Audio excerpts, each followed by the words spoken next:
പെട്ടെന്നൊരു ദിവസം ഇവിടേക്ക് വന്ന ആളുകളുടെ സാഹിത്യത്തിൻ്റെ, അവരുടെ ഭാഷയുടെയൊക്കെ ലക്ഷണങ്ങൾ, അതിൻ്റെ രേഖകൾ പുറമെ എവിടെന്നെങ്കിലും കിട്ടണം. പുറമെ എവിടെ നിന്നും അങ്ങനെ ഒരു സാധനം കിട്ടിയിട്ടേ ഇല്ല. കരുണാനിധിയുടെ പേരക്കുട്ടി ഉദയനാകട്ടെ, നിധി ആകട്ടെ, എല്ലാം സംസ്കൃതത്തിൽ തന്നെയാണ്. അവരുടെ പേര് സംസ്കൃതവുമായി ബന്ധപ്പെട്ട പദങ്ങളാണ് എന്ന് ഓർക്കണം. ശിവൻ തൻ്റെ രണ്ട് വശത്തും, ഒരു വശത്ത് പാണിനിയെയും ഒരു വശത്ത് അഗസ്ത്യനെയും ഇരുത്തി തൻ്റെ തുടി കൊട്ടിയ സമയത്ത് രണ്ടുന്നുമുണ്ടായ മാഹേശ്വര സൂത്രങ്ങൾ എന്ന് പറയും. ശബ്ദങ്ങളിൽ നിന്നാണ് ഈ ഭാഷകൾ ഉണ്ടാക്കിയെന്ന് പറഞ്ഞതിൻ്റെ അർത്ഥം ഭാരതത്തിലെ ഭാഷകളുടെ എല്ലാം ഉറവിടം ഒന്നാണെന്നുള്ള സൂചനയാണ്. മഹിത ഭാരതത്തിലേക്ക് ഏവർക്കും സ്വാഗതം. കഴിഞ്ഞ എപ്പിസോഡിൽ നമ്മൾ ആര്യൻ ആക്രമണവാദത്തെക്കുറിച്ചാണ് സംസാരിച്ചത്. അതുമായി ബന്ധപ്പെട്ട് ആര്യന്മാരുടെ ആദിദേശം എന്ന പേരിൽ വിദ്യാനന്ദ സരസ്വതി സ്വാമികൾ എഴുതിയ പുസ്തകത്തിൻ്റെ അല്പഭാഗം നാം നോക്കുകയുണ്ടായി. ഭാരതത്തെ വിഭജിക്കുവാനും അസ്വാതന്ത്ര്യത്തിൽ നിലനിർത്തുവാനും നശിപ്പിക്കുവാനും വേണ്ടി ബ്രിട്ടീഷുകാർ തുടങ്ങിവെച്ച ആര്യൻ ആക്രമണവാദം അങ്ങനെ കത്തിജ്വലിച്ച് ഭാരതത്തിൽ ഇപ്പോഴും കെടാതെ നിലനിൽക്കുകയാണ്. ഇതിനെ ഉപയോഗപ്പെടുത്തിക്കൊണ്ട് വിഭജനത്തിൻ്റെ ശക്തികൾ പുതിയ പുതിയ വാദമുഖങ്ങൾ അതിനു മുകളിൽ ഉണ്ടാക്കിക്കൊണ്ടിരിക്കുന്നു. ഹിന്ദുക്കളെയും ക്രിസ്ത്യാനികളെയും മുസ്ലിങ്ങളെയും വിഭജിക്കുവാനും അവരെ തമ്മിൽ അടുപ്പിച്ച് തങ്ങളുടെ അധികാരം നിലനിർത്തുവാനും ബ്രിട്ടീഷുകാരൻ ഇത് ഉപയോഗപ്പെടുത്തി.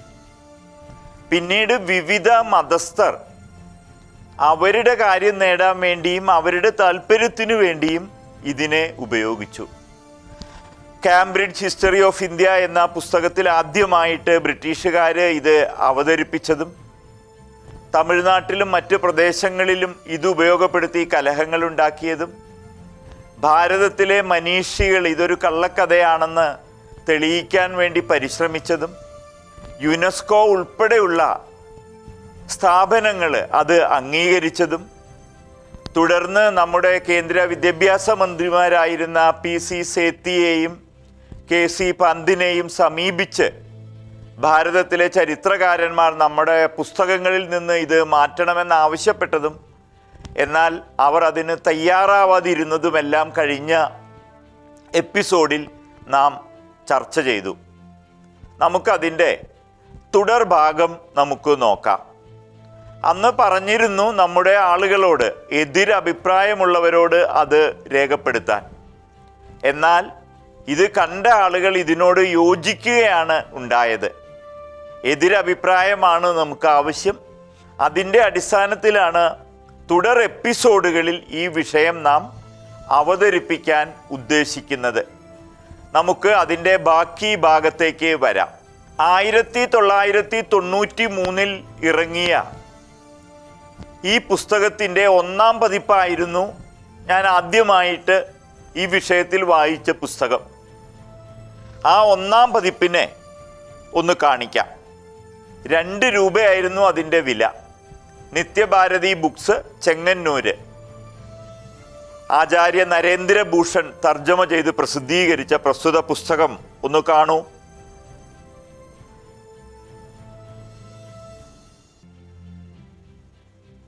ആര്യന്മാരുടെ ആദിദേശം എന്ന പുസ്തകത്തിൻ്റെ 5-ാം പതിപ്പാണ് കഴിഞ്ഞ ദിവസം നാം ചർച്ചയ്ക്ക് ഉപയോഗിച്ചത്. ഇതാണ് 5-ാം പതിപ്പ്. നമുക്ക് തുടർന്ന് ഉള്ള ഭാഗങ്ങൾ ശ്രദ്ധിക്കാം.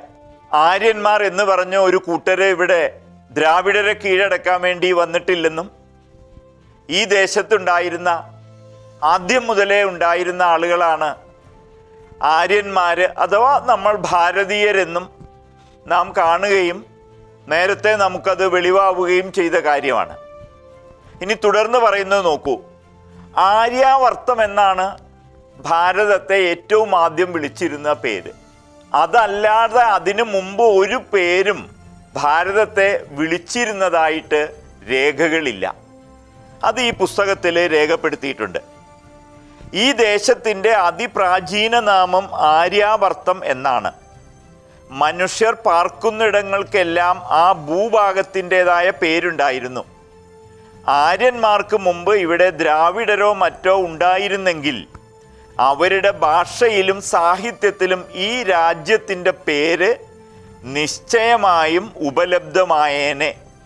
ഇങ്ങനെ ഒരു പേരിൻ്റെ സൂചന പോലും ഇല്ലാത്തതിനാൽ ഇവിടെ ആര്യന്മാരുടെ ആക്രമണമുണ്ടായെന്ന കഥ കെട്ടിച്ചമച്ചതാണെന്ന് സിദ്ധിക്കുന്നു. നാം മുമ്പ് പരാമർശിച്ച വിഖ്യാതനായ ഒരു ആർക്കിയോളജിസ്റ്റ് ഉണ്ട്, ടി ബെറോ എന്ന് പറയുന്ന ആള്. അദ്ദേഹം എഴുതുകയാണ്. അദ്ദേഹത്തിൻ്റെ ഈ എഴുത്ത് എ.എൽ. ബഷാം എന്ന് പറയുന്ന ആളുണ്ട്. The wonder that was India എന്ന് പറയുന്ന പ്രസിദ്ധമായ പുസ്തകം എഴുതിയ ആള്. ആ പുസ്തകത്തെ നമുക്ക് പിന്നീട് ഒരിക്കൽ ചർച്ച ചെയ്യാം. ഈ ബഷാം എഡിറ്റ് ചെയ്ത പുസ്തകത്തിൽ, അതും ഓക്സ്ഫോർഡിൽ നിന്ന് പ്രസിദ്ധീകരിച്ച പുസ്തകത്തിൽ അദ്ദേഹം പറയുന്ന ഈ കാര്യം നോക്കൂ. The Aryan invasion of India is recorded in no written document and it cannot yet be traced archaeologically. പുരാവസ്തു ഗവേഷണവുമായി ബന്ധപ്പെട്ടിട്ട് അങ്ങനെ യാതൊരു തെളിവും ഇല്ലയെന്ന് അദ്ദേഹം വളരെ കൃത്യമായിട്ട് അദ്ദേഹം പറയുന്നുണ്ട്.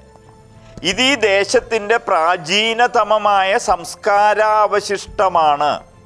ഇതിനു ശേഷമാണ് ആര്യന്മാരിവിടെ വന്നത് എന്ന് ഹാരപ്പ മോഹൻജോദാരോ സംസ്കാരത്തെക്കുറിച്ചിട്ട് ആളുകൾ പറയാറുണ്ട്. ആര്യന്മാർ വരുന്നതിന് മുമ്പ് ഈ ദേശത്തിൻ്റെ തനതായ സംസ്കാരവും അതിൻ്റെ അവശിഷ്ടങ്ങളുമാണ് ഹഡപ്പ എന്ന് പറയും, ഹാരപ്പ മോഹൻജോദാരോ എന്ന ആളുകൾ പറയാറുണ്ട്. പക്ഷേ ഹാരപ്പയിലും മോഹൻജോദാരോയിലും ഗവേഷണങ്ങൾ നടത്തി അതിൻ്റെ കൃത്യമായ ഫലം രൂപീകരിച്ചു വന്നപ്പോൾ ഇവർ ആര്യന്മാരുടേതെന്ന് പറയുന്ന സംസ്കാരത്തിൻ്റെ അവശിഷ്ടങ്ങൾ തന്നെ ആയിരുന്നു അവിടെ കണ്ടെത്തിയത്. ഇഷ്ടംപോലെ തെളിവുകൾ അതിലുണ്ട്. അതിലൊരു തെളിവിനെ കുറിച്ചിട്ട് ഇവിടെ പറയുന്നത് ഒന്ന് ശ്രദ്ധിക്കൂ. ഇതിൽ ജോൺ മാർഷൽ കാംബ്രിഡ്ജിൽ നിന്ന് 1931 പ്രസിദ്ധീകരിച്ച ഈ ഹാരപ്പോ മോഹൻജോദാരോ ഗവേഷണത്തിൻ്റെ ഫലങ്ങളിലെ പ്ലേറ്റ് നമ്പർ 112, സീൽ നമ്പർ 387, അത് ഈ പുസ്തകത്തിൽ അതിൻ്റെ ചിത്രം കൊടുത്തിട്ടില്ല. ഇത് നമ്മൾക്ക് അവൈലബിൾ ആണ്. ഈ നമ്പർ കൊടുത്തു കഴിഞ്ഞാൽ നമുക്കത് കിട്ടും. പക്ഷേ ഇതിന് ആദ്യം ഇറങ്ങിയ പുസ്തകത്തിൽ ആ സീലിൻ്റെ ഫോട്ടോ കൊടുത്തിരുന്നു. ഈ പുസ്തകത്തിൽ ഇതാ, അതിൽ ഒരു വൃക്ഷത്തിൽ 2 പക്ഷികൾ ഇരിക്കുന്ന ഒരു ചിത്രമാണ് ഉള്ളത്. അത് ഋഗ്വേദത്തിലെ ഒരു സൂക്തത്തെ ആലേഖനം ചെയ്തതാണ്. ഋഗ്വേദത്തിലൊരു സൂക്തമുണ്ട്, ദ്വാ സുവർണ സയുജ സഖായ സമാനം വൃക്ഷം പരിഷസ്വ ജാതേ എന്ന് തുടങ്ങുന്ന ഒരു മന്ത്രമുണ്ട്. ഒരു വൃക്ഷത്തിൽ 2 പക്ഷികൾ ഇരിക്കുകയാണ്. ഒന്ന് ഉപഭോഗം ചെയ്തിരിക്കുന്ന പക്ഷിയാണ്, ഒന്ന് വളരെ ശാന്തമായിട്ടിരിക്കുന്ന പക്ഷിയാണ്. ആത്മജ്ഞാനത്തിൽ മുഴുകിയിരിക്കുന്ന പക്ഷിയും അതുപോലെ ഭൗതികമായിട്ടുള്ള കാര്യങ്ങൾ ഉപഭോഗം ചെയ്തുകൊണ്ടിരിക്കുന്ന പക്ഷിയുമാണ്. പ്രസ്തുത വിഷയത്തിൻ്റെ വിശദീകരണവുമായി ബന്ധപ്പെട്ടിട്ടാണ് അത് ചെയ്തിരിക്കുന്നത്. ഈ സീല്, ഈ ഒരു പ്ലേറ്റ് അവിടെ നിന്ന് കിട്ടിയത് ഇതിനുള്ള രേഖകളായിട്ട്, ഋഗ്വേദത്തിൻ്റെ ഭാഗമായിട്ടുള്ള രേഖകളായിട്ട് ഗവേഷണം നടത്തിയവർ മുഴുവൻ രേഖപ്പെടുത്തിയിട്ടുണ്ട്. ഈ ഒരു രേഖ വന്നതോട് കൂടിയിട്ട് ധാരാളം തെളിവുകൾ വേറെയുണ്ട്. ഈ ഒരു രേഖകൾ വന്നോട് കൂടിയിട്ട് ഒന്നുകിൽ ഋഗ്വേദത്തിന് ആര്യന്മാരുടേതിന് സമാനമായ കാലത്ത്, അല്ലെങ്കിൽ ഇത് രണ്ടും ഒന്നാണെന്ന് മുഴുവൻ വിദേശികളും ഗവേഷണം നടത്തിയ ആളുകളും അഭിപ്രായപ്പെട്ടു. അതിനെപ്പറ്റി ഇവിടെ പറയുന്നതൊന്ന് ശ്രദ്ധിക്കൂ. ഈ ഋഗ്വേദ മന്ത്രം ഇതിൽ നിന്ന് സ്പഷ്ടമാകുന്നത് ഋഗ്വേദത്തിനേക്കാൾ പ്രാചീന പുസ്തകം ലോകത്തിലില്ലെന്ന കാര്യം നിസ്തർക്കമായിരിക്കുന്ന കാലത്തോളം കലാകാരന്മാർ കൊത്തിയെടുത്ത ഈ ചിത്രത്തിൽ നിന്ന് ഋഗ്വേദത്തിൻ്റെ അസ്തിത്വം, ഋഗ്വേദം ഈ കാലത്തുണ്ടായിരുന്നു, ഹാരപ്പ മോഹൻജോദാരോ കാലത്തുണ്ടായിരുന്നു എന്ന് നമുക്ക് വളരെ വ്യക്തമാകുന്നു എന്നാണ് ഈ പുസ്തകം പറയുന്നത്. പുരാവസ്തു വകുപ്പിലെ ഒരു സുഹൃത്ത് ഹാരപ്പ ആര്യ സംസ്കാരങ്ങൾ സമകാലീനമാണെന്ന് വരാമെന്ന് പറഞ്ഞു. വാദത്തിനു വേണ്ടി ഇത് സമ്മതിച്ചാലും ആര്യന്മാർക്ക് മുമ്പ് ഇവിടെ മറ്റാരെങ്കിലും പാർത്തിരുന്നുവെന്നത് മിഥ്യയാണെന്ന് തെളിയുന്നു. 3/8/1985 ഇന്ത്യൻ എക്സ്പ്രസ്സിൽ ഇതുമായി ബന്ധപ്പെട്ട് വന്ന വാർത്ത സ്വാമിജി ഈ പുസ്തകത്തിൽ കൊടുക്കുന്നുണ്ട്.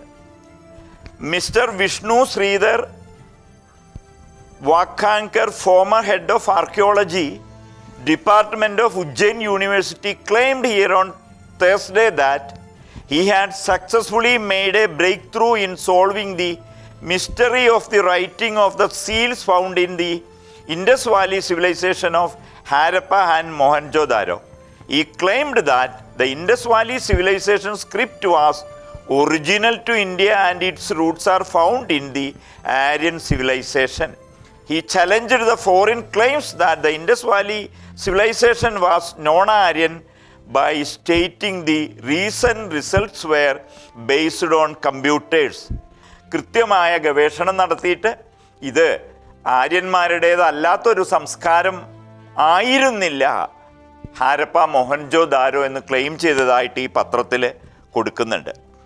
ഈ സർവേ ബൈ 30, ഇത് 22/12/1985 ടൈംസ് ഓഫ് ഇന്ത്യയിൽ വന്ന അതിൻ്റെ അഹമ്മദാബാദ് എഡിഷനിൽ വന്ന കാര്യമാണ് അടുത്തായിട്ട് പറയുന്നത്. ഈ survey conducted by 30 experts from different disciplines like archaeology, geology, history, folklore, etc. when completed might even drastically change the popular conception among historians that the Aryans invaded India from Central Asia. അതൊന്ന് കേൾക്കൂ. പുരാതത്വം, ഭൂഗർഭശാസ്ത്രം, ചരിത്രം, ഐതിഹ്യം തുടങ്ങിയ വിഷയങ്ങളിലെ 30 വിദഗ്ധരുടെ സഹായത്തോടെ നടത്തുന്ന survey തീരുമ്പോൾ ചരിത്ര പണ്ഡിതന്മാർക്കിടയിൽ ഇന്ന് നിലവിലിരിക്കുന്ന ആര്യന്മാർ മധ്യേഷ്യയിൽ നിന്നും മറ്റും ഇന്ത്യയെ ആക്രമിച്ചെന്ന പൊതുവിശ്വാസം സമൂല പരിവർത്തനത്തിന് വിധേയമായേക്കും. വളരെ കൃത്യമായിട്ട് പറയുന്നുണ്ട്. പറഞ്ഞു വരുന്നത് 1990കളിൽ തന്നെ ഈ വിഷയം വിഡ്ഢിത്തമാണെന്ന് നമ്മുടെ ആളുകളും ചരിത്രകാരന്മാരും ഒക്കെ തെളിയിച്ചിരുന്നു. പക്ഷെ അത് മാറ്റാനൊന്നും നമ്മൾ തയ്യാറായിരുന്നില്ല എന്നാണ്. ഡോക്ടർ ഫത്തേ സിംഗ് ആണ് 1960 സിന്ധു നദീതട ലിപി ശരിയായി വായിച്ചത്. അതുവരെ അദ്ദേഹം 2500 മുദ്രകൾ വായിച്ചു. ഇതിനെ ആസ്പദമാക്കി പല ലേഖനങ്ങളും ജോധ്പൂരിലെ രാജസ്ഥാൻ പ്രാച്യവിദ്യാ പ്രതിഷ്ഠാൻ്റെ വകയായി അദ്ദേഹം പ്രകാശനം ചെയ്യുന്നു. സ്വാഹ എന്ന ആനുകാലിക പത്രികയിൽ അദ്ദേഹം എഴുതി, ഡോക്ടർ ഫത്തേ സിംഗിൻ്റെ ഗവേഷണത്തെ സമർത്ഥിച്ച് ഡോക്ടർ പദ്മധർ പാഠക് ഹിന്ദുസ്ഥാൻ ടൈംസിൽ എഴുതിയ ലേഖനം വായിച്ച കേംബ്രിഡ്ജിലെ ഡോക്ടർ അൽച്ചിൽ പത്രാധിപർക്ക് എഴുതിയ കത്തിൽ ഈ പറയുന്നത്, ഈ ലേഖനം വായിച്ചിട്ട് കേംബ്രിഡ്ജിലെ ഡോക്ടറാണ് പറയുന്നത്, ഡോക്ടർ സിംഗിൻ്റെ ഗവേഷണം ആര്യദ്രാവിഡ സംസ്കാരങ്ങൾ തമ്മിൽ വ്യത്യാസമേ ഇല്ലെന്നാക്കുമെന്ന് താക്കീത് ചെയ്തു. ഇതെന്നെല്ലാം വ്യക്തമായിട്ടുണ്ട്. ഇതിനു മുമ്പ് ആര്യന്മാർക്ക് മുമ്പ് ഇവിടെ ഒരു സംസ്കാരം ഉണ്ടായിരുന്നില്ല എന്ന്. ഇനി ഇവരുദ്ദേശിക്കുന്ന വാദമുഖങ്ങളെ പറ്റിയിട്ട് പറയുകയാണ്. ഇവരുദ്ദേശിച്ച വാദമുഖങ്ങൾ ഇതാണ്. ആ വാദമുഖങ്ങളെ ഖണ്ഡിച്ചുകൊണ്ട് കുറച്ച് കാര്യം ഇവിടെ പറയുന്നുണ്ട്. ഇതൊന്ന് ശ്രദ്ധിക്കൂ. ഒരു ദേശം വെടിഞ്ഞ് മറ്റൊരിടത്ത് കുടിയേറുന്നവരിൽ ശതാബ്ദങ്ങളോളം തങ്ങളുടെ ആദിദേശ സ്മൃതി നിലനിൽക്കും. ഭാരതത്തിലെത്തിയ പാഴ്സികൾ 800 വർഷത്തിനു ശേഷവും ഇന്നും അവരുടെ മൂലസ്ഥാനത്തെ പറ്റി സ്മരിക്കുന്നുണ്ട്. പ്രാചീന ഈജിപ്തുകാരും ഫിനീഷ്യൻസും അവർക്ക് അറിവില്ലെങ്കിൽ പോലും അറിയാത്ത മൂലദേശത്തെ പറ്റി സ്മരിക്കുന്നു. എന്നാൽ വൈദിക ആര്യന്മാർക്ക് ഇങ്ങനെ ആദിദേശ സ്മരണയേ ഇല്ല. അവരെപ്പോഴും ഈ ദേശത്തെ സ്വന്തമായി എണ്ണുന്നു. പാഴ്സികളുടെ കാര്യം എടുക്കൂ. ഇസ്ലാം എന്ന് പറയുന്നത് ആളുകൾ അവിടെ നിന്ന് വന്നെങ്കിലും ഭാരതത്തിലുള്ളവർ തന്നെയാണ് ഇസ്ലാം മതം സ്വീകരിച്ച് മുസ്ലിങ്ങളായവർ. ഭാരതത്തിലുള്ള ആളുകൾ തന്നെയാണ് ക്രിസ്ത്യാനിറ്റി സ്വീകരിച്ചവരിൽ അധികവും.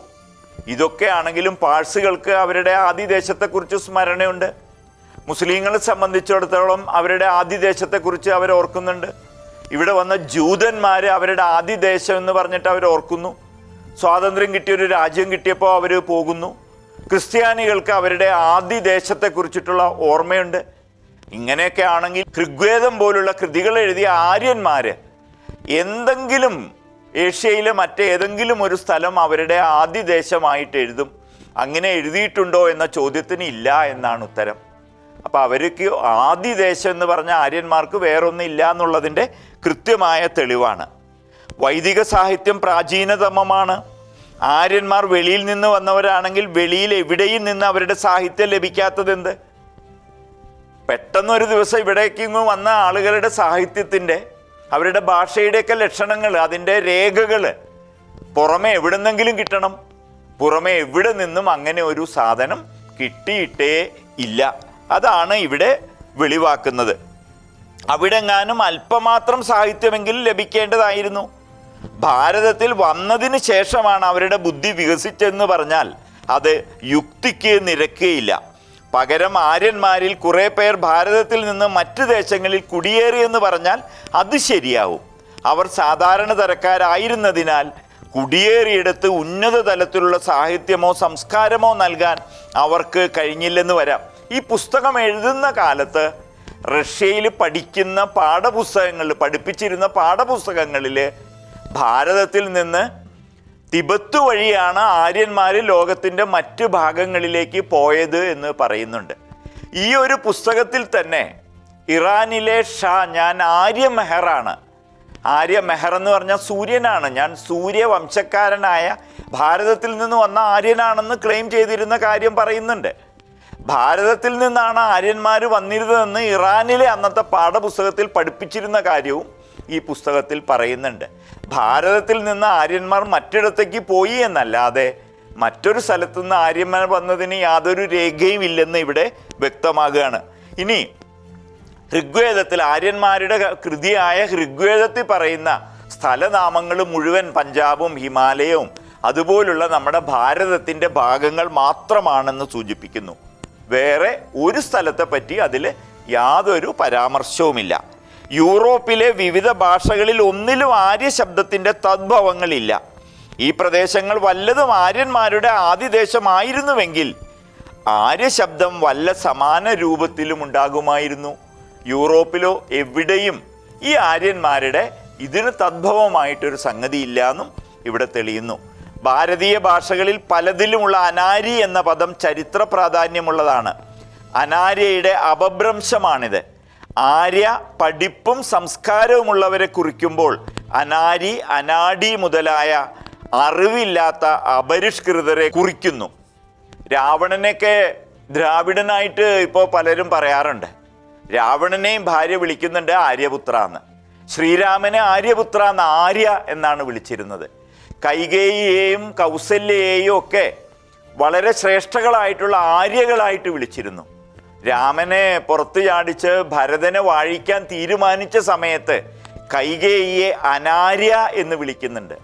ശ്രേഷ്ഠയല്ലാത്തവളെന്ന സംസ്കാരത്തെയാണ്, സ്വഭാവത്തെയാണ്, സ്വഭാവ ഗുണത്തെയാണ്, ഗുണവാജിയായിട്ടുള്ള ശബ്ദമാണ് ആര്യ എന്നതെന്ന് ഇവിടെ വളരെ കൃത്യമായിട്ട് വ്യക്തമാകുന്നുണ്ട്. സംസ്കൃതം എല്ലാ ഭാരതീയ ഭാഷകളുടെയും ഉറവയാണ്. ദക്ഷിണ ഭാരതത്തിലെ 75 മുതൽ 90% പദങ്ങളും ദക്ഷിണ ഭാരത ഭാഷകളിലേത് സംസ്കൃതത്തിലാണ്. ഏത് ഭാഷയിലാണെന്നുണ്ടെങ്കിലും സംസ്കൃതത്തിലാണ്. ഞങ്ങൾ ദ്രാവിഡരാണെന്നും ആര്യന്മാരുടെ സംസ്കൃത ഭാഷ ഞങ്ങൾക്ക് വേണ്ട എന്നും പറഞ്ഞ് കരുണാനിധി എന്ന് പറയുന്ന ആളുടെ പേരിൻ്റെ പൂർണ്ണമായിട്ടത് സംസ്കൃത ഭാഷയായി ബന്ധപ്പെട്ടിട്ടാണെന്ന് രസകരമായിട്ട് ഒരാൾ ചൂണ്ടിക്കാണിച്ചിരുന്നു. മാത്രമല്ല, അസുഖമായ സമയത്ത് ഒരു ഹോസ്പിറ്റലിൽ അഡ്മിറ്റ് ചെയ്തു കരുണാനിധിയെ. കരുണാനിധിയെ അഡ്മിറ്റ് ചെയ്ത സമയത്ത് ശ്രീ രാമചന്ദ്ര ഹോസ്പിറ്റലിലായിരുന്നു. അതും ആര്യന്മാരുടെ പേരിലുള്ള ആശുപത്രിയാണെന്ന് രസികനായിട്ടുള്ള ഒരാളെന്ന് ചൂണ്ടിക്കാണിച്ചു. കരുണാനിധിയുടെ പേരക്കുട്ടി ഉദയനാകട്ടെ നിധിയാകട്ടെ എല്ലാം സംസ്കൃതത്തിൽ തന്നെയാണ്. അവരുടെ പേര് സംസ്കൃതവുമായി ബന്ധപ്പെട്ട പദങ്ങളാണ് എന്ന് ഓർക്കണം. ഇവിടെ ദ്രാവിഡ ഭാഷ തമിഴ്, അഗസ്ത്യനാണ് അതിൻ്റെ പിതാവെന്ന് പറയാറുണ്ട്. സംസ്കൃത ഭാഷയുടെ പിതാവ് പാണിനിയാണെന്നും പറയാറുണ്ട്. അഗസ്ത്യനെ ദക്ഷിണ ഭാഗത്തേക്ക് പറഞ്ഞയച്ച കഥയൊക്കെ പുരാണത്തിൽ എല്ലാവർക്കും അറിയുകയുണ്ടാവും. ശിവൻ തൻ്റെ രണ്ട് വശത്തും, ഒരു വശത്ത് പാണിനിയെയും ഒരു വശത്ത് അഗസ്ത്യനെയും ഇരുത്തി തൻ്റെ തുടി കൊട്ടിയ സമയത്ത് രണ്ടിന്നുമുണ്ടായ മാഹേശ്വര സൂത്രങ്ങൾ എന്ന് പറയും.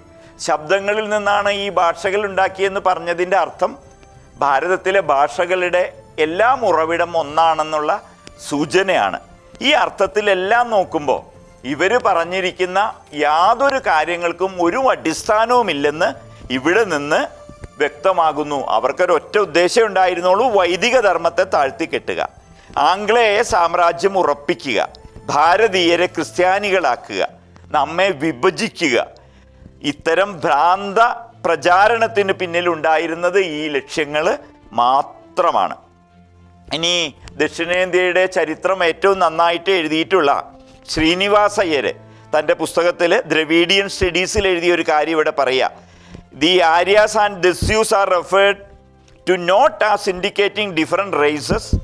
These words refer not to race but to cult. Dasues are without rights, fireless, non-sacrifice, without prayers, without risk, etc. Thus the difference between Aryans and Dasues was not one of race but cult. Aryan, Dasyu എന്നീ പറയുന്ന പദങ്ങൾ വിഭിന്ന വർഗങ്ങൾ സൂചിപ്പിക്കുന്നവയല്ല. ഇവ സൂചിപ്പിക്കുന്നത് വർഗത്തിന് പകരം സംസ്കാരത്തെയാണെന്നാണ് അയ്യര് പറയുന്നത്. ദസ്യുക്കൾ ആചാരം, അഗ്നി, യജ്ഞം, സ്തുതി, പ്രാർത്ഥനകൾ, വേദാധ്യയനം എന്നിവ ഇല്ലാത്തവരാണ്. ധർമ്മത്തിലെ ആചരണങ്ങളൊന്നും ഇല്ലാത്തവരെയാണ് ദസ്യുക്കൾ എന്ന് നമ്മുടെ കൃതികളിൽ പരാമർശിച്ചിരിക്കുന്നത്. അതൊരു വർഗത്തെ അല്ല പരാമർശിച്ചിരിക്കുന്നത്. അതിനാൽ ആര്യന്മാരും ദസ്യുക്കളും തമ്മിലുള്ള അന്തരത്തിന് നിദാനം വർഗമല്ല, സംസ്കാരമാണ്. ശ്രീ അയ്യങ്കാരുടെ ഈ നിഗമനത്തിന് ആധാരമെന്ന് തോന്നുന്ന മന്ത്രം ഇതാണ്. ആ മന്ത്രവും കൊടുക്കുന്നുണ്ട്. അന്യവൃതം അമാനുഷ മയജ്വാന മദേവയും എന്ന് തുടങ്ങുന്ന ഋഗ്വേദത്തിലെ മന്ത്രം പറയുന്നുണ്ട്. കാരണം ഇതിൻ്റെ അടിസ്ഥാനം, ഒരാളെ ദസ്യു എന്ന് വിളിക്കുന്നതിൻ്റെ അടിസ്ഥാനം അയാളുടെ വർഗമല്ലെന്നും അയാളുടെ കർമ്മമാണെന്നും ഇവിടെ വ്യക്തമാക്കുന്നുണ്ട്. മദ്രാസ് സർവകലാശാലയിലെ V R Ramachandra Dikshitar 1940 November 29-30 തീയതികളിൽ അവിടെ ശ്രദ്ധേയമായ 2 പ്രഭാഷണങ്ങൾ നടത്തി. ഇത് Adyar library 1947 origin and spreads of Tamils എന്ന പേരിലൊരു പുസ്തകമാക്കി ഇറക്കിയിട്ടുണ്ട്. ആ പുസ്തകത്തിൽ നിന്നുള്ള ഒരു ഭാഗം നോക്കൂ. Origin and spreads of Tamils എന്ന് പറയുന്ന പുസ്തകത്തിൽ കൊടുത്തിരിക്കുന്ന ഒരു ഭാഗം കൂടി ശ്രദ്ധിക്കൂ. The fact is that the Dasyus were non-Aryans. The fact is that the Dasyus were not non-Aryans. The theory that the Dasyus, Dravidians, inhabited the Punjab and Ganges Valley at the time of the so-called Aryan invasion of India, and overcome by the latter, they fled to South India and adopted it as their home, cannot stand. ദസ്യുക്കൾ അനാര്യന്മാരല്ലായിരുന്നു. ദസ്യുക്കൾ Dravidar ആര്യന്മാരുടെ ആക്രമണം നടന്നെന്ന് പറയുന്ന കാലത്ത് പഞ്ചാബിലും ഗംഗാതടത്തിൽ നിന്നും തുരത്തപ്പെട്ട് ദക്ഷിണേന്ത്യയിലേക്ക് ഓടി ക്രമേണ അവിടെ തങ്ങളുടെ ജന്മഭൂമിയാക്കി എന്ന സിദ്ധാന്തത്തിന് നിലനിൽപ്പില്ല എന്ന് കൃത്യമായി പറയുന്നു. ധാരാളം കാര്യങ്ങൾ ഇതിൽ വിശദീകരിക്കുന്നുണ്ട്. അതിലേക്കൊന്നും കടക്കുന്നില്ല. നമ്മൾ മുമ്പ് പറഞ്ഞ മ്യൂർ എന്ന് പറയുന്ന ആ പ്രമുഖനായ ആർക്കിയോളജിസ്റ്റ് പറയുന്ന ഒരു കാര്യം കൂടി ഇവിടെ പരാമർശിക്കുകയാണ്. I have gone over the name of Dasyus എന്ന് പറയുന്ന, ഞാൻ അതിൻ്റെ മലയാളം മാത്രം പറയാം. ഒറിജിനൽ സാൻസ്ക്രിറ്റ് ടെക്സ്റ്റ് വോളിയം 2 അദ്ദേഹം എഴുതിയ ഈ ഗ്രന്ഥത്തെ നമ്മൾ കഴിഞ്ഞ ലക്കത്തിൽ പരാമർശിച്ചിരുന്നു. അതിൽ അദ്ദേഹം പറയാണ്, അതിൻ്റെ പേജ് 387, ഒരെണ്ണമെങ്കിലും അനാര്യമോ ഇന്ത്യൻ മൗലികതയുള്ളതോ ആയേക്കാമെന്ന് കരുതി ദസ്യുക്കളുടെയും അസുരന്മാരുടെയും പേരുകൾ പരതിയിട്ടും അത്തരത്തിലൊന്നും എനിക്ക് നിരീക്ഷിക്കാൻ ആയില്ല. മ്യൂറ് പറയുന്ന ഒരു കാര്യമാണ്. പിന്നെ എല്ലാവരും കേട്ടിട്ടുള്ള ഒരു മന്ത്രം ഉണ്ടാവും, അതിൻ്റെ പൂർണ്ണമായിട്ടൊന്നും നമ്മൾ കേട്ടിട്ടില്ല. ഭാരതത്തിൻ്റെ ലക്ഷ്യമായിട്ട്, ഭാരതീയരുടെ മിഷനായിട്ട് പറയുന്ന ഒരു മന്ത്രമുണ്ട്. ഋഗ്വേദ മന്ത്രത്തിലൊരു പീസ് നമ്മൾ എപ്പോഴും കേൾക്കാറുണ്ട്. കൃണ്വന്തോ വിശ്വമാര്യം. ഋഗ്വേദത്തിലൊരു മന്ത്രമാണ്. ഇന്ദ്രം വർദ്ധന്തോ അപ്തുര കൃണ്ണന്തോ വിശ്വമാര്യം അപഗ്നന്തോ അരാവണഹ. ഇതിൻ്റെ അർത്ഥം ഇതാണ്: നിങ്ങൾ ജ്ഞാന ഐശ്വര്യം അഥവാ ആത്മശക്തി വർദ്ധിപ്പിച്ച് കർമ്മശീലരായി പ്രമാദരഹിതരായി ദാനഭാവമില്ലായ്മ കൃപണത മുതലായവ നശിപ്പിച്ച് ലോകത്തെ ആര്യമാക്കുവിൻ. ഭാരതത്തിൻ്റെ ലക്ഷ്യമായി പറയുന്ന ലോകത്തെ ആര്യമാക്കാൻ എന്താ വേണ്ടത്? നന്നായിട്ട് പഠിക്കുക, വിദ്യാഭ്യാസം നേടുക, സംസ്കാരം ഉണ്ടാക്കുക, ദാനം തുടങ്ങിയ കാര്യങ്ങൾ ചെയ്യുക, അബദ്ധങ്ങളൊന്നും ചെയ്യാതിരിക്കുക, സംസ്കൃത ചിത്തരായി തീരുക. ഇങ്ങനെ കൃണ്ണുവെന്തോ വിശ്വമാര്യ ലോകത്തെ മുഴുവൻ നമുക്ക് അറിവ് കൊണ്ടും മഹത്തായ കർമ്മങ്ങൾ കൊണ്ടും ലോകത്തെ ശ്രേഷ്ഠമാക്കാമെന്നാണ് ഋഗ്വേദ മന്ത്രം. ആര്യൻ എന്ന് പറയുന്നത് അതായത് നമ്മുടെ ഗുണത്തെ കാണിക്കുന്ന വാചകമാണെന്ന് കൃത്യമായിട്ട് ഇതിൽ നിന്നും നമുക്ക് വ്യക്തമാകുന്നുണ്ട്. ഇനി ഇതിൽ പറയുന്ന ഭഗവത്ഗീതയുമായി ബന്ധപ്പെട്ട് പറയുന്ന ഒരു കാര്യം മാത്രം ഇവിടെ പറയാം. ഭഗവത്ഗീതയിൽ അർജുനൻ ഇങ്ങനെ തമോ ഗുണത്തിലാണ്ട് തൻ്റെ കർമ്മമൊന്നും ചെയ്യാണ്ട് നിൽക്കുന്ന സമയത്ത് അർജുനനെ ഉണർത്താൻ വേണ്ടിയിട്ട് പറയുന്ന സമയത്ത് ഭഗവാൻ അർജുനനെ വിളിക്കുന്ന ഒരു പേരുണ്ട്, അനാര്യജുഷ്ടം അസ്വർഗ്യം അകീർത്തികരം അർജുന. ഇത് ആര്യന്മാർക്ക് ചേർന്നതല്ല എന്ന അർജുനനെ ഭഗവാൻ വിളിക്കുന്നതാണ്. ഗൗതമ ബുദ്ധൻ ആളുകളെ ഉപദേശിക്കാൻ വേണ്ടി, ആളുകളെ വിളിക്കാൻ വേണ്ടിയിട്ട് ആര്യസംജ്ഞ ധാരാളം ഉപയോഗിച്ചിട്ടുണ്ട്. മഹാഭാരതത്തിൽ ശാന്തി പർവ്വതത്തിൽ ഇതേ പറയുന്ന ആര്യന്മാരും ദസ്യുക്കളും ഇതേ അർത്ഥത്തിലാണ്, ഗുണം നോക്കിയിട്ടാണ് ആര്യന്മാരെന്നും ദസ്യുക്കളെന്നും പറയുന്നത്. മനുഷ്യലോകത്തിലെ എല്ലാ വർണ്ണങ്ങളിലും ലിംഗങ്ങളിലും ചതുരാശ്രമങ്ങളിലും ദസ്യുക്കളുണ്ട്. മഹാഭാരതത്തിലെ ശാന്തിപർവ്വത്തിലെ മന്ത്രത്തിൻ്റെ അർത്ഥമാണ്. ദസ്യുക്കൾ ആര്യന്മാരല്ലാത്തവർ എല്ലാത്തിലും ഉണ്ട്. ശ്രേഷ്ഠന്മാരല്ലാത്തവർ, സ്വഭാവ ഗുണമില്ലാത്തവർ, അസംസ്കൃതര് എന്നാണ് ഈ പറയുന്നതിനുള്ള അർത്ഥം. ഈ ഒരു കാര്യം എല്ലാവരും മനസ്സിൽ വയ്ക്കുക. ഇനി ഒരു 2 കാര്യം കൂടിയേ പറയുന്നുള്ളൂ. ഇത് നമ്മൾ ശ്രദ്ധിക്കണം. നമുക്ക് കോത്താരി കമ്മീഷൻ റിപ്പോർട്ട് എന്ന് നമ്മുടെ വിദ്യാഭ്യാസ വിചക്ഷണരും വിദ്യാഭ്യാസം ശ്രദ്ധിക്കുന്ന എല്ലാവർക്കും അറിയാം. ഈ കോത്താരി സാറ് പറഞ്ഞിട്ടുള്ള ഒരു കാര്യം എല്ലാവരും ഒന്ന് ശ്രദ്ധിക്കണം. നമ്മുടെ വിദ്യാഭ്യാസ മേഖലയിൽ പഠിപ്പിക്കുന്നതെല്ലാം made in ഇംഗ്ലണ്ടാണ്.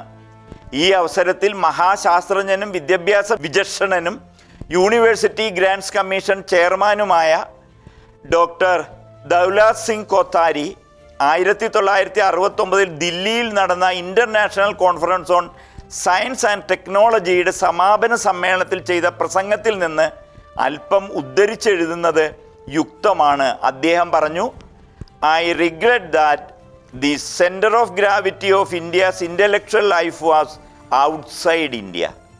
V are influenced largely by what happens outside Indian universities have been implanted from outside and had not yet taken roots in the country's soil.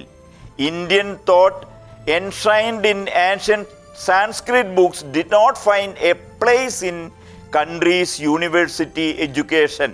The country should rediscover its ancient heritage. ഭാരതത്തിന് പുറത്തുണ്ടാക്കിയത് സംഗതികളാണ്, ഭാരതത്തിന് പുറത്തുണ്ടാക്കുന്നവയാണ് നമ്മുടെ യൂണിവേഴ്സിറ്റികൾ പഠിക്കുന്നതെന്നും നമ്മുടെ മണ്ണിൽ വിളഞ്ഞ നമ്മുടെ സംസ്കാരം നമ്മുടെ യൂണിവേഴ്സിറ്റികളിലേക്ക് പഠിപ്പിക്കണമെന്നും അതിന് നമ്മളൊരു തിരിച്ചുപോക്ക്, ഒരു റീഡിസ്കവറി തന്നെ നടത്തണമെന്നും അദ്ദേഹം വളരെ കൃത്യമായിട്ട് കോത്താരി സാറ് ഇവിടെ സൂചിപ്പിക്കുന്നുണ്ട്. ഇനി ഡോക്ടർ DN ഝായുടെ കാര്യം ഇവിടെ സൂചിപ്പിക്കുന്നുണ്ട്. Delhi university did not hide their Marxist learnings and said that they would live to interpret historical events in Marxist terms. Indian എക്സ്പ്രസ്സിൽ 1979 ഫെബ്രുവരി മാസം 14-ാം തീയതിയും 15-ാം തീയതിയും ഇന്ത്യൻ എക്സ്പ്രസ് പ്രസിദ്ധീകരിച്ചിരുന്ന ഒരു ലേഖനത്തിൽ ഈ കാര്യം അദ്ദേഹം പറയാണ്. കമ്മ്യൂണിസ്റ്റ് പാർട്ടി, നേരത്തെ ഇംഗ്ലീഷിൽ വായിച്ചതിൻ്റെ മലയാളമാണ്. കമ്മ്യൂണിസ്റ്റ് പാർട്ടി ചൈനയിൽ സർക്കാർ ഉണ്ടാക്കുന്നതിന് മുമ്പ് 20 വർഷത്തോളം ചിട്ടയായ രീതിയിൽ ചൈനീസ് ജീവിതത്തിൻ്റെ മാർക്സിസ്റ്റ് വീക്ഷണയുക്തമായ അർത്ഥബോധനം ഓരോ അംശത്തിലും നൽകുന്നതിനുതകുന്ന പുസ്തകങ്ങൾ രചിച്ച് പ്രചരിപ്പിച്ചുകൊണ്ടിരുന്നു. ഭാരതത്തിനുണ്ടായിരുന്നത് പോലെ മഹത്തായ ഒരു സംസ്കാരം ചൈനയ്ക്കുണ്ടായിരുന്നു. അതിനെ അവർ ഒരു പരിധി വരെ അവർ നശിപ്പിച്ചിട്ടുണ്ട്. എന്നാലും ഭാരതീയരേക്കാൾ ചൈനയിലെ ആളുകൾക്ക് അവരുടെ വേരുകളിൽ താല്പര്യമുള്ളവരാണ്. അത് അവർ നിലനിർത്താൻ ശ്രമിക്കുന്നുണ്ടെന്ന വസ്തുത ഇവിടെ ഓർമ്മിപ്പിക്കുകയാണ്.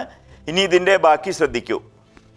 മാർക്സ് പറഞ്ഞപടി മാനവചരിത്രത്തിലെ ഓരോ അംശത്തിലുമുള്ള വാസ്തവികതയെ ഉൾക്കൊള്ളാൻ തക്കവണ്ണം ജനഹൃദയങ്ങളെ സജ്ജമാക്കലായിരുന്നു ഇതിൻ്റെ ലക്ഷ്യം. ഇതുപോലൊരു യത്നം ഇവിടെയും നടക്കുന്നുണ്ട്. ഡൽഹി യൂണിവേഴ്സിറ്റിയിലെ doctor DN Jha, Indian history കോൺഗ്രസിൻ്റെ കാര്യദർശിയാണ് അദ്ദേഹം, ജോയിൻറ്റ് സെക്രട്ടറിയാണ്. അദ്ദേഹം പറയുന്നുണ്ട്, ചരിത്ര സംഭവങ്ങളെ മാർക്സിയൻ വീക്ഷണത്തിൽ പ്രതിപാദിക്കലാണ് തങ്ങളുടെ ജീവിത ലക്ഷ്യമെന്ന് പറഞ്ഞത് അവരുടെ മാർക്സിസ്റ്റ് പക്ഷപാതം ഒളിച്ചില്ല. ഇവിടെയും അവരതാണ് ചെയ്യുന്നതെന്ന് അവർ പറഞ്ഞത് ഒളിച്ചില്ല. അപ്പോൾ ഈ പുസ്തകം കൺക്ലൂഡ് ചെയ്യുന്നതിന് മുമ്പ് അതിൻ്റെ അല്പഭാഗം വായിക്കുന്നു. ചുരുക്കത്തിൽ ഇന്ത്യ ചരിത്രത്തിനിപ്പോൾ കമ്മ്യൂണിസ്റ്റ് പരിവേഷം നൽകുകയാണെന്നർത്ഥം. 1989 സ്വാമിജി ഇത് എഴുതുന്നത്. മറ്റൊരു വഴിക്ക് ഭാരത സർക്കാർ രാഷ്ട്ര ചരിത്രത്തെ വികൃതമാക്കുന്നു. വിവിധ രാജ്യങ്ങളുടെ സഹായത്തോടെ കേന്ദ്ര വിദ്യാഭ്യാസ വകുപ്പിൻ്റെ ചുമതലയിൽ പാഠ്യക്രമത്തിൽ ഉൾപ്പെടുത്താൻ കൊള്ളാത്ത പുസ്തകങ്ങളുടെ നിർമ്മാണത്തിന് പദ്ധതികൾ മുന്നേറുന്നു. ഇപ്പോൾ നാഷണൽ കൗൺസിൽ നിർദ്ദേശിച്ചിട്ടുള്ളതനുസരിച്ച് ചരിത്രം എഴുതിയാൽ സത്യവും ഗവേഷണവും ഒന്നും അതിൻ്റെ അടിസ്ഥാനമാവുകയില്ല. ഇന്ന് സ്കൂളുകളിൽ പഠിപ്പിക്കുന്ന പലതും അർത്ഥമില്ലാതാകും. ഉദാഹരണത്തിന് ഗുപ്ത ഭരണകാലം ഭാരതത്തിൻ്റെ സുവർണദശയെന്ന് പറയാൻ സാധിക്കാതെ വരും. ഔറംഗസീബ് ഇസ്ലാമിൻ്റെ കൊടി പറപ്പിച്ചയാളല്ലാതാകും. ഇതുപോലൊരു സുവർണകാലവും അന്ധകാരയുഗവും പറയാനാവാത്തതാകും. മഹാരാഷ്ട്രയിലെ പാഠ്യപുസ്തകങ്ങളിൽ ശിവാജിക്ക് വിശേഷ മഹത്വമെന്നും നൽകിക്കൂടാ എന്ന് വന്നുകൂടും. തുടർന്നുള്ള കാലത്ത് ഇതൊക്കെ നമ്മൾ കണ്ടു. JNU കേന്ദ്രമാക്കിക്കൊണ്ടും അവിടുന്ന് ഇറങ്ങിയ ആളുകൾ വിവിധ സംസ്ഥാനങ്ങളിലെ പാഠപുസ്തക നിർമ്മാണവും എല്ലാം നടത്തിയതും ഇന്നും അത് തുടരുന്നതും നമ്മൾ കണ്ടുകൊണ്ട് ഇരിക്കുകയാണ്. ഇതിൻ്റെ അവസാന ഭാഗം കൂടി പറഞ്ഞ് അവസാനിപ്പിക്കുകയാണ്. സ്വാമിജി ഇത് കൺക്ലൂഡ് ചെയ്യുന്നു. തുടക്കത്തിൽ മുസ്ലിങ്ങൾ നമ്മളുടെ ചരിത്രം നഷ്ടപ്പെടുത്തി, ചുട്ടുകളഞ്ഞു ധാരാളം. നമ്മളത് കണ്ടു മുൻ എപ്പിസോഡുകൾ. ഇംഗ്ലീഷുകാർ ശേഷിച്ചത് വികൃതമാക്കി. ഇപ്പോൾ കമ്മ്യൂണിസ്റ്റുകൾ ഒരു വഴിക്കും ഭാരത സർക്കാർ മറുവഴിക്കും മനസ്സിൽ തോന്നുംപടി അതിനെ ചിത്രവധം ചെയ്യുകയാണ്. ഇതിഹാസം എന്ന് പറയുന്നത് തഥ്യങ്ങളെ യഥാതഥമായി വെളിപ്പെടുത്തുന്നതിനാണ്. ഏതെങ്കിലും തരത്തിൽ സത്യത്തെ വളച്ചൊടിക്കുന്നത് ബൗദ്ധികമായ ആത്മഹത്യയായിരിക്കും. കാലാന്തരത്തിൽ ഇന്നലെ ഭാരതം എന്തായിരുന്നെന്നും ഇന്ന് എന്താണെന്നും നാളെ എന്തായിരിക്കുമെന്നും മനസ്സിലാക്കാൻ കഴിയാതെ വരും. അത് വന്നു കഴിഞ്ഞു. അതിൻ്റെ ദുരന്തം ഭാരതം നേരിട്ടുകൊണ്ടിരിക്കുകയാണ്. ഈ ഒരു ദുരന്തത്തിൽ നിന്ന് നാം മോചിതരാവണമെങ്കിൽ ഓരോ ഭാരതീയരും നമ്മുടെ ചരിത്രത്തെ കൃത്യമായിട്ട് പഠിക്കണം. അതിന് നമ്മെ നശിപ്പിക്കാനുണ്ടാക്കിയ അപവാദങ്ങളിൽ ഒന്നാമത്തേതായിരുന്നു ആര്യൻ ആക്രമണവാദം. അതുമായി ബന്ധപ്പെട്ട് മലയാളത്തിലുണ്ടായ ഒരു പഴയ പുസ്തകത്തെയാണ് പരിചയപ്പെട്ടത്. ഇതുമായി ബന്ധപ്പെട്ട് ഇക്കാലത്ത് ധാരാളം പുസ്തകങ്ങളുണ്ട്. ലോകത്തിന് മുഴുവൻ ഇത് വ്യക്തമാണ്. എങ്കിലും നമ്മളിതിനെ മനസ്സിലാക്കാൻ തയ്യാറാവുന്നില്ല. ഈ ഒരു വിഷയത്തിൽ എതിരഭിപ്രായമുണ്ടെങ്കിൽ നമ്മുടെ ഈ ഒരു എഡിഷനിലെങ്കിലും ഈ ഒരു എപ്പിസോഡിൻ്റെ എങ്കിലും പ്രതികരണമായിട്ട് എല്ലാവരും രേഖപ്പെടുത്തണം. അങ്ങനെ രേഖപ്പെടുത്തുകയാണെങ്കിൽ തുടർന്നും ഈ വിഷയത്തിൽ വിശദമായ ചർച്ചയ്ക്ക് സീഡ് TV തയ്യാറാവും. അതുകൊണ്ട് ഭാരതത്തിൻ്റെ ചരിത്രത്തിലും നിലനിൽപ്പിലും താല്പര്യമുള്ള, ഭാരതത്തിൻ്റെ യോഗക്ഷേമങ്ങളിൽ താല്പര്യമുള്ള ഭാരതത്തിൻ്റെ മക്കൾ ഈ വിഷയം ശ്രദ്ധിക്കണം. നിങ്ങൾക്ക് ഇഷ്ടമായാൽ ഈ ഒരു എപ്പിസോഡ് നിങ്ങൾ ആര്യൻ ഇൻവേഷനുമായി ബന്ധപ്പെട്ട ഈ എപ്പിസോഡ് നിങ്ങൾ ഷെയർ ചെയ്യണം. നിങ്ങളുടെ അഭിപ്രായം രേഖപ്പെടുത്തണം. ഈ വിഷയത്തിൽ വിശദമായൊരു ചർച്ച നമുക്ക് നടത്താമെന്ന് മാത്രം പറഞ്ഞുകൊണ്ട് ആര്യൻ ആക്രമണവാദവുമായി ബന്ധപ്പെട്ട ആദ്യ ഭാഗം ഇവിടെ അവസാനിപ്പിക്കുന്നു. എല്ലാവർക്കും വിനീത നമസ്കാരം.